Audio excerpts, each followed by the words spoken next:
लोकसभा चुनाव के दूसरे चरण का मतदान 26 तारीख को है और आज अंतिम दिन है प्रचार का। बुलंदशहर में हैं इस वक्त हम और हमारे साथ भोला सिंह हैं, डॉक्टर भोला सिंह रैदर। आप भोला सिंह जी, तीसरी हैट्रिक जो है लगाने की तैयारी जो है, कितना आश्वस्त हैं जीत को लेकर? जिस तरीके से चुनाव प्रचार के दौरान हमारे लोकप्रिय यशस्वी प्रधानमंत्री आदरणीय मोदी जी के नेतृत्व में देश के प्रत्येक वर्ग को, चाहे हमारी युवा हैं, महिला हैं, गरीब हैं, चाहे किसान भाई हैं, सभी को जो योजना धरातल तक पहुंची है और जो विकास बुलंदशहर में पिछले 10 सालों में दिखा है, मेडिकल कॉलेज के रूप में, मेडिकल हॉस्पिटल्स के रूप में, पासपोर्ट ऑफिस के रूप में, ईएसआई हॉस्पिटल्स के रूप में, केंद्रीय विद्यालय डबल शिफ्ट होने के रूप में, और बुलंदशहर से मेरठ 4 लेन, बुलंदशहर से दिल्ली 6 लेन, बुलंदशहर से अलीगढ़ 6 लेन। इसके अलावा जो प्रत्येक गांव के लिए पानी की, बिजली की और इंटरनेट की व्यवस्था चाहिए थी, वो सभी गांव में सुचारू रूप से पहुंची है। तो इसको देख के बुलंदशहर के जन जन का जो उत्साह है, उसको देख के मुझे ये लगता है कि अब की बार बुलंदशहर एक नया इतिहास बनाएगा।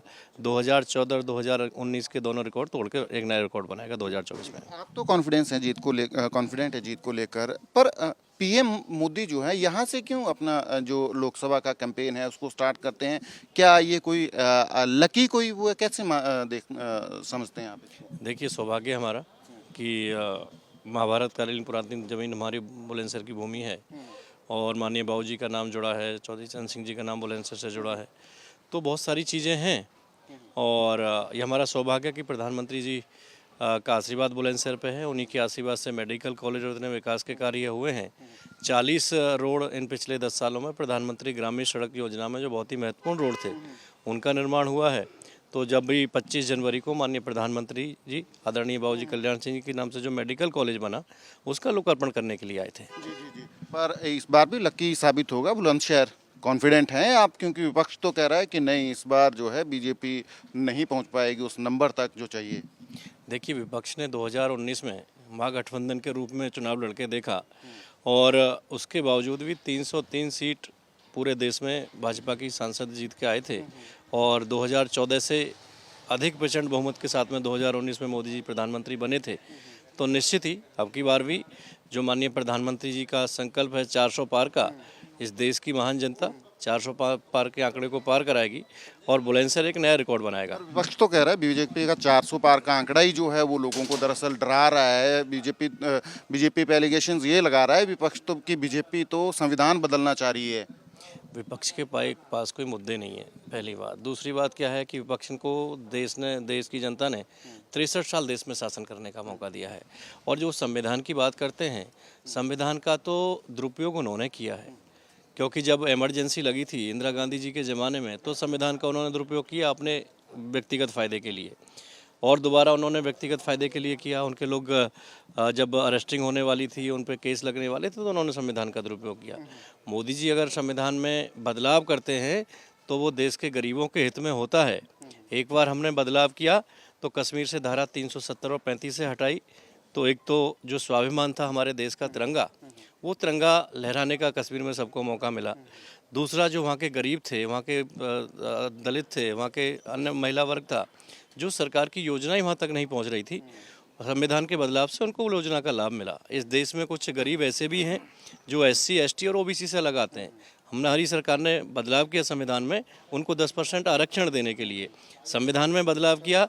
महिला जो इस देश की 50% आबादी है, उनको लोकसभा विधानसभा में 33% का आरक्षण देने के लिए। लेकिन आप कांग्रेस का शासनकाल देखिए 63 साल में, कि उन्होंने संविधान का जो दुरुपयोग किया सिर्फ और सिर्फ अपने व्यक्तिगत फायदे के लिए, अपने परिवार को बचाने के लिए। तो मोदी जी ने देश की महिलाओं के लिए, युवाओं के लिए, गरीबों के लिए, सबके हित में, देश के निर्माण में, देश के विकास में संविधान में बदलाव किया है। तो विपक्ष के पास कोई मुद्दा नहीं हो, बताइए ना कि उन्होंने संविधान में कब ऐसा बदलाव किया जिससे देश के लोगों को लाभ हुआ हो। जी, पर यही एलिगेशन विपक्ष लगाता है कि असल में बीजेपी जो है, जो संविधान बदलाव की बात हो रही है, जो एलिगेशंस लगा रहे हैं कि इससे जो वंचित तबका है उसके जो अधिकार हैं वो छीन लिए जाएंगे। एक तरीके से ये बात हो रही है, एससी एसटी जो है, अल्पसंख्यक जो हैं, उनकी बात जो है हो रही है कि वंचित वर्ग से जो है अधिकार छीन लिए देखिए, गुमराह करने का काम विपक्ष कर रहा है देश की जनता को। 63 साल गुमराह करके इन्होंने सत्ता का भोग किया है। अब जनता समझ चुकी है, लोग जान चुके हैं कि 10 साल में जिन देश के दलितों की, अल्पसंख्यकों की बात कर रहे हैं, महिलाओं की बात कर रहे हैं, उनको जो मूलभूत आवश्यकता उनकी थी, जो आज़ादी से लेकर 2014 तक नहीं मिली, वो देने का काम मोदी जी के नेतृत्व में हुआ है। जिन गरीबों के घर पे शौचालय नहीं थे, हमारी बहनों के पास, वो शौचालय देने का काम किया। जो सरकार की उजाला योजना है, आयुष्मान भारत कार्ड योजना है, प्रधानमंत्री गरीब कल्याण योजना में अनाज सभी को पहुंच रहा है। तो इसमें 100% लोग इस देश के गरीब और जिनमें दलित और मुस्लिम भाई हैं। जो मोदी जी का सबका साथ सबके विकास का मूल मंत्र है, उसको लेकर निरंतर हम धरातल पर देख रहे हैं। और मैं बदलाव देख रहा हूँ बुलंदशहर में अब की बार, कि अल्पसंख्यक समाज भी हमारा, मुस्लिम भाई भी हमारे अब की बार मोदी जी की योजनाओं से प्रभावित होकर उनको वोट देने का काम कर रहे हैं। पर कोहराम तो प्रधानमंत्री के उस भाषण पे मचा है जिसमें उन्होंने कहा कि ज़्यादा बच्चे पैदा करने वालों को संपत्ति दे दी जाएगी, घुसपैठियों को संपत्ति दे दी जाएगी, मंगलसूत्र जो है वो महिलाओं के नहीं बचेंगे। देखिए, ये विपक्ष कुछ भी बोलता है, विपक्ष कुछ भी कहता है।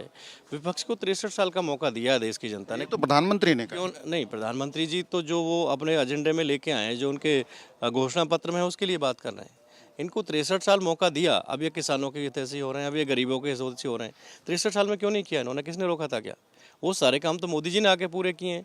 उनकी जो मूलभूत आवश्यकताएं थी, इवन गांव के एक महिला को शौचालय नहीं दे पाए, पीने का स्वच्छ पानी नहीं दे पाए, बिजली की व्यवस्था नहीं दे पाए। आज़ादी से लेकर 14 तक इतने जर्जर तार हो गए थे गांव में, ट्रांसफार्मर फूकता था तो गारंटी नहीं थी कि बदलने के बाद 24 घंटे चलेगा, 24 दिन चलेगा। ये सारी व्यवस्था को सुदृढ़ करने का काम मोदी जी ने किया है, बिना किसी भेदभाव के। देश के प्रत्येक नागरिक को देश का नागरिक अपना भाई समझ के उसकी आवश्यकताओं के अकॉर्डिंग उनको योजनाओं का लाभ पहुंचाया है। तो निश्चित ही और प्रदेश की और देश की पूरी जनता समझ चुकी है, मोदी जी का 10 साल का जो स्वर्णिम काल उन्होंने देखा है, जो विकास उसमें देखा है, उसको समझ के लोग मोदी जी के साथ हैं। विपक्ष के लोग पिछली बार अपने परिवार की सीटें नहीं बचा पाए थे। जो हम गठबंधन की बात कर रहे हैं, कांग्रेस और समाजवादी की, अखिलेश जी के परिवार के, जब तो बहन जी भी साथ में थी, मायावती जी, उनके परिवार के सभी सदस्य चुनाव क्यों हार गए थे? राहुल गांधी जी क्यों चुनाव हार गए थे कि उनको अमेठी छोड़ के केरल जाना पड़ा?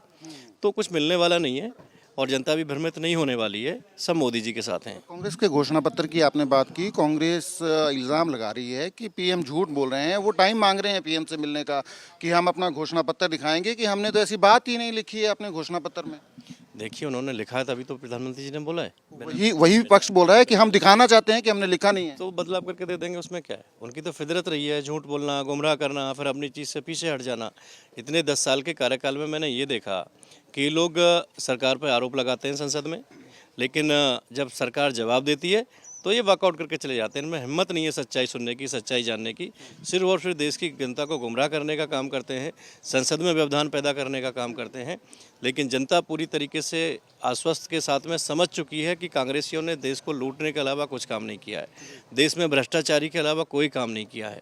ये देश ही था जब इनके ही प्रधानमंत्री स्वर्गीय राजीव गांधी जी कहते थे कि हम देश के विकास के लिए 1 रुपया भेजते हैं दिल्ली से तो गांव में 15 पैसे पहुंचते हैं। आज मोदी जी के नेतृत्व में अगर 2000 रुपये किसान सम्मान निधि के दिल्ली से आ रहे हैं तो सीधा 2000 उसके खाते में जा रहे हैं। अगर किसी गरीब की पेंशन आ रही है तो सीधा उसके खाते में जा रही है। किसी गरीब को आवास मिला है तो उसका पैसा सीधे उसके खाते में गया है। किसी को शौचालय मिला है तो सीधा उसके खाते में गया है। मोदी जी की ऐसी योजना है जो डिजिटल भारत का संकल्प मोदी जी का है, और उसका सदुपयोग करके जो भ्रष्टाचार था देश में उसको ख़त्म करने का काम किया है। ईमानदारी से जिस लाभार्थी तक सारी योजनाएं हमारी पहुंच रही हैं, और इसका ही बदलाव है कि देश की जनता मोदी जी के साथ खड़ी हुई है। बोला जी, आप कह रहे हैं जनता आश्वस्त है, पर जनता कंफ्यूज लग रही है। वो जनता सोच रही है कि हम जो प्रधानमंत्री बोल रहे हैं स्टेज से, जो संपत्ति की एलिगेशंस लगा रहे हैं कांग्रेस के ऊपर, हम उनको सच माने, या जो विपक्ष बोल रहा है कि बीजेपी संविधान बदल देगी उसको सच माने? सच्चाई क्या है दोनों के बीच में? देखिए, मैं बता रहा हूँ आपको कि गुमराह करने का काम विपक्ष करा। झूठ बोलने में लोग माहिर हैं। झूठ बोल के 63 साल देश में सत्ता में इन्होंने शासन किया, देश में देश की जनता को गुमराह किया। लेकिन जो 10 साल में नीचे तक जनता ने जाना है कि अगर कोई सरकार, कोई प्रधानमंत्री गरीबों का हित करना चाहे, उनको सुविधाएं देना चाहे और देने की इच्छा शक्ति है तो दे सकता है। मोदी जी के नेतृत्व में उन्होंने देखा है, तो पब्लिक बहुत अच्छे से समझ चुकी है। ये झूठे एलिगेशन लगाएंगे। इनकी सरकार में एक बड़े से बड़ा नया घोटाला खुल के आता था। अभी अगर आरोप लगाना तो एक पैसे का आरोप लगाएं हमारी सरकार के ऊपर 10 साल में, क्यों नहीं लगा पा रहे? क्योंकि कुछ हुआ नहीं। इन लोगों ने बेईमानी की है, देश को लूटा है, तो कार्रवाई तो उन पे होगी। जो गरीब जनता का पैसा इन्होंने लूटा है, योजनाओं का पलीता लगा के इन्होंने अपनी जेबें भरी हैं, अपने खाते भरे हैं, तो इंक्वायरी होगी तो कार्रवाई तो होगी उस पर। जो लूटा है तभी तो हो रही है, बिना लूटे तो नहीं हो रही। किसी ऐसे व्यक्ति के पास तो नहीं हो रही जिसने नहीं लूटा हो।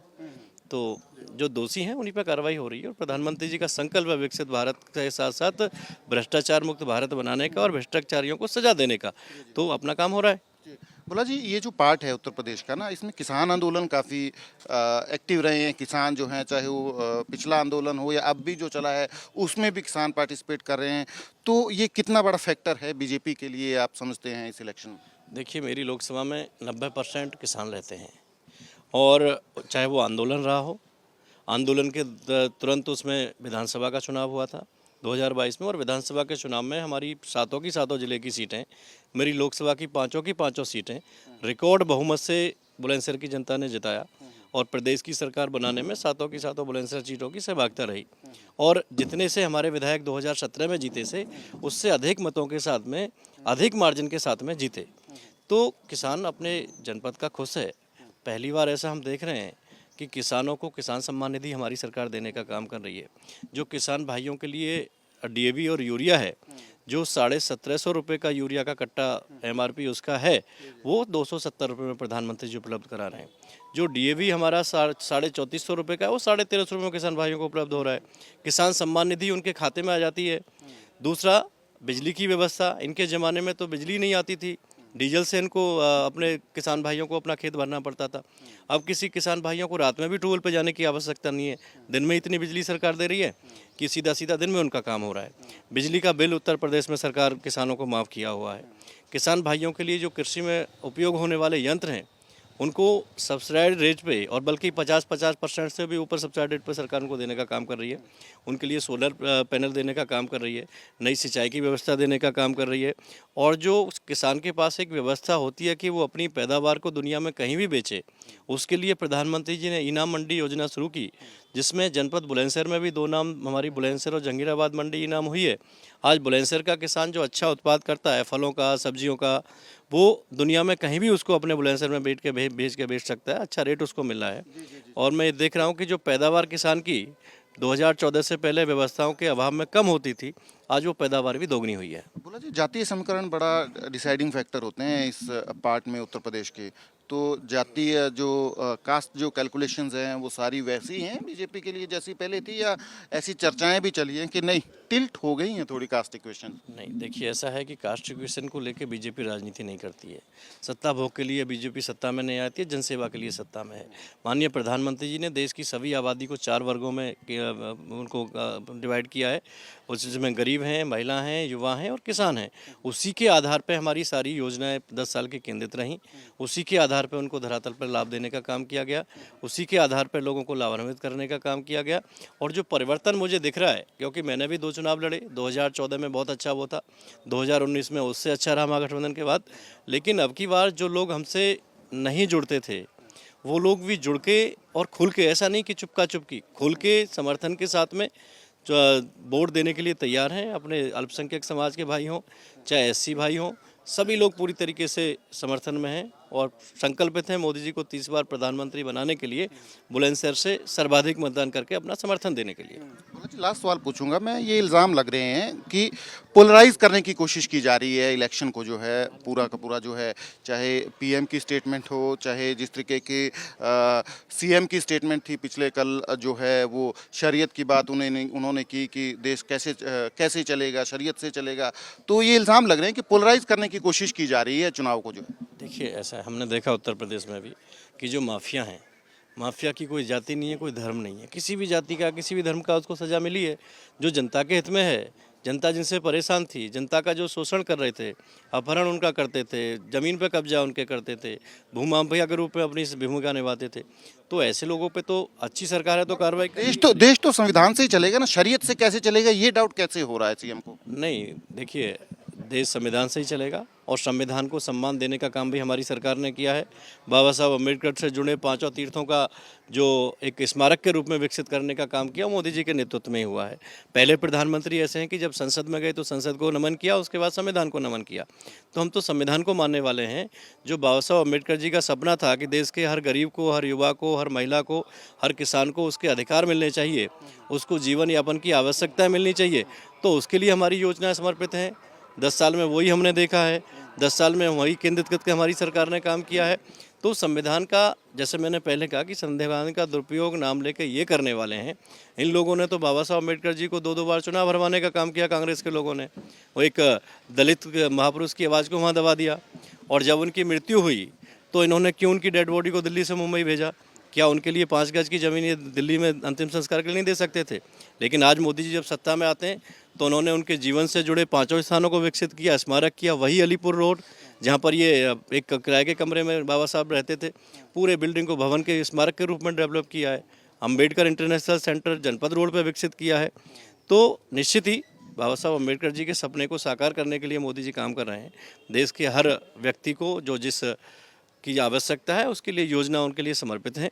विपक्ष सिर्फ गुमराही कर सकता है, क्योंकि मुद्दे उनके पास नहीं है, एजेंडे उनके पास नहीं है। देश की जनता ने बहुत लंबा समय उनको दिया है, तो अभी कुछ दाल गलने वाली उनकी नहीं है। विपक्ष बिल्कुल साफ हो जाएगा, और अभी तय नहीं कर पा रहे। यूपी में गठबंधन है कांग्रेस समाजवादी का, राहुल जी कहाँ से लड़ेंगे यूपी में तय नहीं है। उनके परिवार से अमेठी रायबरेली कौन लड़ेगा तय नहीं है। अखिलेश जी कहाँ से लड़ेंगे तय नहीं है।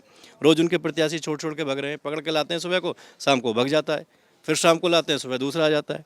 तो ये लोग समझ चुके हैं, लेकिन वो राजनीति कर रहे हैं तो ठीक है, अपना कॉन्फिडेंस बनाए हुए हैं। लेकिन 0/0 सन्नाटा है। उत्तर प्रदेश में 80 की 80 सीटें भारतीय जनता पार्टी जीतेगी, और निश्चित ही एक बहुत बड़ा अच्छा प्रदर्शन उत्तर प्रदेश से अब की बार होने वाला है। तो बुलंदशहर वो लोकसभा है जहां जिसको भारतीय जनता पार्टी जो है अपने लिए लकी मानती है। यहीं से प्रधानमंत्री ने कैंपेन जो है 2024 चुनाव के लिए शुरू किया था। अब देखना यह है कि बुलंदशहर असल में भारतीय जनता पार्टी के लिए इस बार जो है लकी साबित होता है या नहीं। कैमरा पर्सन अमित शर्मा के साथ सचिन कुमार, ABP न्यूज़, बुलंदशहर।